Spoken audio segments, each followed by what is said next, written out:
اماں تو کمرے میں پڑی ہو نا، اورنگزیب عالمگیر کی ماں فوت ہو گئی، 350 کمرہ تھا محل کا، اور اماں 12 سال ٹانگوں سے معذور رہی اورنگزیب عالمگیر کی۔ اماں 12 سال کمرے سے نکل نہیں سکی، ساتھ ہی واش روم تھا یا جو بھی اس دور میں طریقہ تھا۔ اورنگزیب جب محل میں آتے تھے تو پھر بھی سیدھے اماں کے پاس جاتے تھے، اور جب واپس نکلتے تھے پھر بھی اماں کے ساتھ۔ اورنگزیب کی ماں کا جنازہ اٹھا تو اورنگزیب نے رونا شروع کیا، پھر سالوں بیت گئے پر اس کے آنسو خشک نہیں ہوتے تھے۔ ایک شخص نے کہا تیری کوئی انوکھی مر گئی ہے، ساری دنیا کی مرتی ہیں؟ اس نے کہا میں بادشاہ ہوں، 24 گھنٹے لوگوں کا آنا جانا ہے، بڑے دبدبے ہیں، بڑے ڈیرے داریاں ہیں، بڑی بھینسیں، بڑی گائے، بڑے کھانے والے، بڑے لانگری۔ میری ماں بوڑھی تھی، ایک کونے میں پڑی رہتی تھی، پر جب سے وہ گئی ہے یہ مجھے محل نہیں لگتا، مجھے قبرستان لگتا ہے، مجھے لگتا ہے یہ قبرستان ہے۔ ماں اور باپ تو تیری نعمت ہے بھائی۔ بخاری شریف میں حدیث موجود ہے، حضرت اسماء کہتی ہے میری مشرکہ ماں مجھ سے ملنے آئی کئی سالوں کے بعد، دروازے کے باہر آ کے اماں نے آواز دی اسماء تیری ماں آئی ہے۔ حضرت اسماء تیزی سے اٹھی، ماں ملی ہے نا کئی سالوں کے بعد، لیکن جا کے بغل گیر نہیں ہوئی، بلکہ اماں دروازے پہ تھی تو جناب اسماء نے اندر سے کنڈی لگا لی، دوڑ کے اٹھ کے کنڈی لگائی اور کہا جاؤ حضرت عائشہ صدیقہ کو میرا پیغام دو کہ محبوب سے پوچھ کے بتائیں کہ مشرکہ ماں آئی ہے، اگر نبی پاک کہیں گے تو اماں سے ملو گی، اس لیے کہ میرا سارا کچھ میرے نبی سے وابستہ ہے، میرا سارا کچھ محبوب کے قدموں سے وابستہ ہے، حضور اجازت دیں گے، یہ بخاری مسلم میں موجود، پھر ملوں گی۔ تو حضرت اسماء کا جب پیغام گیا تو نبی پاک علیہ السلام نے فرمایا وہ مشرکہ ہے تو خود ہی اللہ اس سے پوچھ لے گا، اسماء سے کہو تمہاری تو ماں ہے نا، تم تو ملے نا، میرا ابا جی ظالم ہی بڑا ہے، حضرت جی آپ کو نہیں پتا بڑے ظالم ہے، انہوں نے میرے ساتھ بڑی زیادتیاں کی ہیں۔ او بھائی میرے محبوب سے بھی ایک صحابی نے کہا تھا یا رسول اللہ آپ کہتے ہیں والدین کی فرما برداری کرو، تو اگر والدین ظلم کرے، والدین اگر ظلم کرے، میرے محبوب کی زبان سے ایک حرف بھی کبھی فضول نہیں نکلا، بلکہ رب جب فرماتا تھا تو محبوب بولتے تھے، اس نے ایک دفعہ کہا حضور اگر والد ظلم کرے، نبی پاک نے 3 دفعہ فرما او یظلمو او یظلمو او یظلمو، اگر وہ ظلم بھی کرے ظلم بھی کرے ظلم بھی کرے تو پھر بھی تو نے ماں باپ کی فرما برداری کرنی۔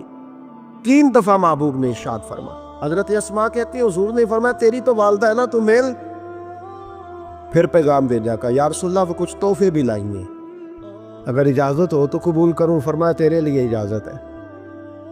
حضرت اسماء اتنی مضبوط مسلمان تھی کہ اماں مشرکہ تھی، لیکن اس کے قریب جانا انہوں نے پسند نہ کیا جب تک حضور اجازت نہ دے۔ فرماتی ہیں جب میرے ابا جی ہجرت کے لیے جانے لگے نا غار ثور پہ تو میری ڈیوٹی لگا گئے، کہنے لگے بیٹی تو بڑی ہے، پیچھے ذرا خیال رکھنا۔ کہتی ہیں 60,000 دینار تھے گھر میں، والد گرامی جب گئے تو ہر چیز ہی ساتھ لے گئے، ایک پیسہ نہیں چھوڑ کے گئے۔ کہتی میرے دادا نابینا تھے حضرت ابو قحافہ، بعد میں مسلمان ہو گئے، وہ آئے اور آ کے کہنے لگے اسماء تیرا ابا سارا کچھ لے گیا ہے، کچھ چھوڑ کے بھی گیا ہے۔ تو کہتی ہے میں پریشان ہو گئی، کیا جواب دوں، دادا جی بوڑھے یہ تو احتجاج کریں گے۔ کہتی ہے کہا نہیں نہیں بڑی خیر ہے، بڑا کرم ہے، کہا نہیں مجھے بتا کچھ چھوڑ کے گیا ہے، مجھے امید نہیں ابو بکر کچھ چھوڑ کے جائے گا، اور جب محمد ابن عبداللہ صلی اللہ علیہ وسلم پہ خرچ کرتا ہے تو ہر چیز ہی لٹا دیتا ہے، بتا کچھ چھوڑ کے گیا ہے۔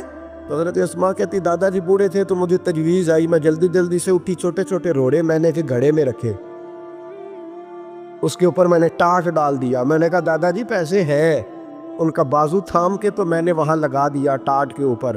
کہتی ٹاٹ کے اوپر لگایا، یہ نہیں بتایا نیچے کیا، میں نے کہا یہ دیکھیں، کہنے لگی اچھا اچھا ٹھیک ہے، میں نے یہ نہیں کہا پیسے ہیں، غلط بات بھی نہیں کی، اے دیکھیے۔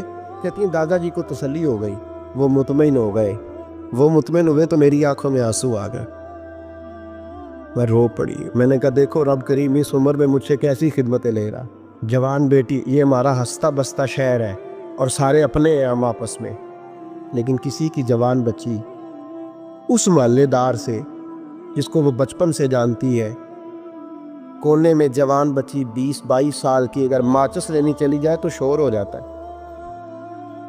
وہ بیٹی نکل آئی ہے جی، ابا جی شام کو گھر آئے تو محلے دار غیبت کریں گے. بیٹی تیری جوان وہاں کھڑی تھی، آج سبزی لینے آئی تھی ماچس لینے، ابا درا نکال لیتا ہے. بیٹی کیسے باہر چلی گئی؟ بھئی اپنا محلہ ہے، سارے اپنے لوگ ہیں، کیوں پھر بھی نہیں جا سکتی؟ کیسے گئی؟ 5413 فٹ اونچی غار ہے غار ثور. اور جب ہم وہاں جاتے ہیں تو تجربہ کار حاجی مشورہ دیتے ہیں، کہتے ہیں سویرے سویرے جانا فجر کی نماز کے وقت، ورنہ دوپہر میں جانا بڑا مشکل ہوتا ہے. 3 بوتلیں بغل میں پانی کی، رستے میں 4-5 جگہ جو ہے وہ بیٹھنے کی جگہ بنی ہوئی ہے، وہاں ڈھابے ہیں چائے کے، بوتل کے، پانی کے، رستے بن گئے. لیکن جب حضرت صدیق اکبر نبی پاک کو لے کے گئے کوئی رستہ نہیں تھا، دشوار گزار گھاٹی تھی. کہنے لگے محبوبہ آپ کو تکلیف ہوگی، آپ میرے کندھوں پہ بیٹھ گئے. پبا پہاڑ قدم نہیں جے لاؤندا تے 100 پہاڑ تے چڑھیا جاندا، او پیا جاندا دے یار نبی دا، اے اصلی دلدار نبی دا. حضرت صدیق اکبر حضور کو لے گئی، ڈیوٹی لگائی، فرمایا اسماء میں نہیں چاہتا، پریشانی جتنی مرضی ہے، ایمرجنسی جتنی مرضی ہے، پر میری محبت گوارا نہیں کرتی کہ حضور سرکی اور کھجور پہ گزارا کرے. بیٹے تازہ کھانا پکا کے پہنچانا. 5413 فٹ اونچی غار اور دن کو ڈر آئے. حضرت اسماء کہتی ہے میں روز تازی روٹی پکاتی، کھانا تیار کرتی، جب دنیا سو جاتی تو میں پہنچا کے آتی. کون حضرت ابوبکر صدیق کی محبت کا اندازہ کرے گا؟ کون اس گہرائی تک جائے گا؟ حضرت اسماء کہتی ہے ایک دن کپڑا ہی کوئی نہیں تھا گھر میں، عورتیں نا سینہ بند باندھا کرتی تھی، عرب کے لوگ کھلے کپڑے پہنتے تھے تو کمر بند باندھتی، اسے نطاق کہتے. حضرت اسماء کہتی ہے میں نے اسے پھاڑا، آدھے میں روٹی باندھ لی اور آدھا میں نے کمر کے ساتھ باندھ لیا. جب لے کے گئی نا، یہ بخاری ہے، تو حضور نے دیکھا، حضرت ابوبکر نے دیکھا کہ بیٹے تو سینہ باندھ ہے. کہا ابا جی آدھا وہاں ہے، آدھا میں نے باندھا ہوا ہے. تو محبوب نے فرمایا تو ذات النطاقین ہے، تو 2 کمر بند والی ہے.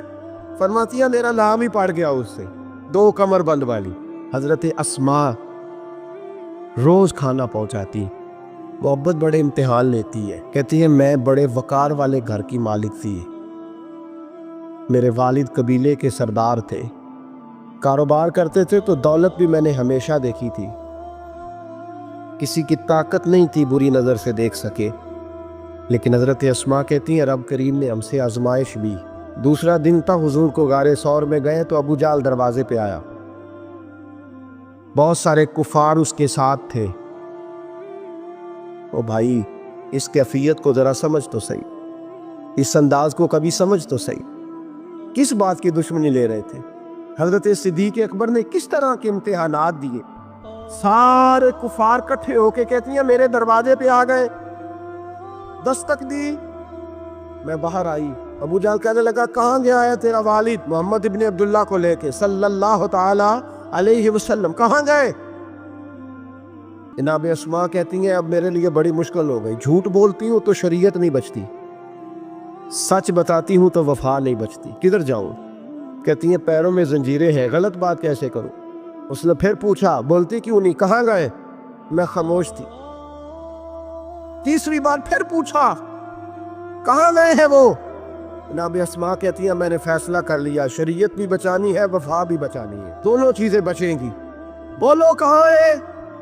یہاں تو لوگ مرد ہو کے دین کے لیے نہیں ڈٹتے، اور 1 منٹ کے لیے بھی عقیدے پر مسلک پر ڈٹنے کو تیار نہیں ہوتے. لوگ دیکھتے ہیں مجلس کس طرح کی، اس طرح کا رنگ اختیار کر لیتے. جناب اسماء ڈٹ گئی، جناب صدیق اکبر کی صاحبزادی، اور کہتی ہے ابو جہل نے جب کہا بتا کہاں ہے؟ فرماتی ہیں پتہ نہیں خدا نے مجھے کتنی قوت عطا فرمائی. میں بولی اور بول کے کہا میں ابو بکر صدیق کی بیٹی ہوں، میں جھوٹ نہیں بول سکتی. کہنے لگی ابو جہل سن، مجھے پتا ہے وہ دونوں کہاں ہیں، اور میں تمہیں بتاؤں گی کوئی نہیں، مجھے پتا ہے، پر میں تمہیں ہو ہلکا یارا تو بریشم کی طرح نرم، رزم حق کو باطل ہو تو فولاد ہے مومن. پتا ہے مجھے وہ کہاں ہے، پر جرت ہے تو پوچھ کے دکھا. کہتی ہیں چوک تھا مکے کا اور میرا عزت والا گھرانہ تھا،